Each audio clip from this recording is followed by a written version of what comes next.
Hello friends, இந்த வீடியோவில் ரிஷப ராசி ரிஷப லக்னத்துக்கு நன்மைகள் தரக்கூடிய கிரகங்கள் எது எது அப்படின்றத ஷார்ட்டாக பார்த்துடலாம். முதல் இந்த லக்னத்தோட அதிபதி வந்து சுக்கிரன். அவரோட நண்பர்கள் இந்த லக்னத்துக்கு நன்மை செய்வாங்க. ஃபஸ்ட்டு நம்ம யாரை பார்க்க போகிறோம்னா சனியை பார்க்க போகிறோம்.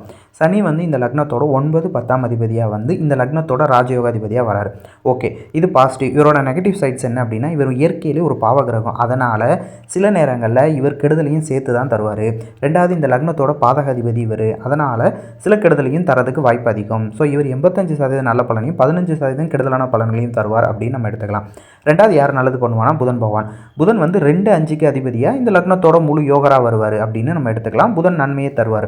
ஆனால் இந்த 2ஆம் இடம்ன்றது மாரகஸ்தானம். அதனால் சில நேரங்களில் மாரகங்கள் நடக்கிறதுக்கு வாய்ப்பு இருக்குது. அதனால் இந்த புதன் பகவான் 90% நல்ல பலனையும் 10% கெடுதலான பலன்களையும் தரதுக்கு வாய்ப்பு இருக்குது. அடுத்து நம்ம பார்க்க போகிறது சூரியன். சூரியன் வந்து இந்த லக்னத்தோட 4ஆம் அதிபதியாக கேந்திராதிபதியாக வருவார். ஸோ இவர் நன்மை தர கடமைப்பட்டவர் தான். ஆனால் இவருக்கும் லக்னாதிபதிக்கும் அவ்வளோ நட்பு கிடையாது. அப்படின்றதுனால 60% நல்ல பலன்களையும் 40% கெடுதலான பலன்களையும் தருவார். ஓகே ஃப்ரெண்ட்ஸ், அடுத்த வீடியோவில் எந்தெந்த கிரகங்கள் கெடுதலை பண்ணும் அப்படின்றத பார்க்கலாம்.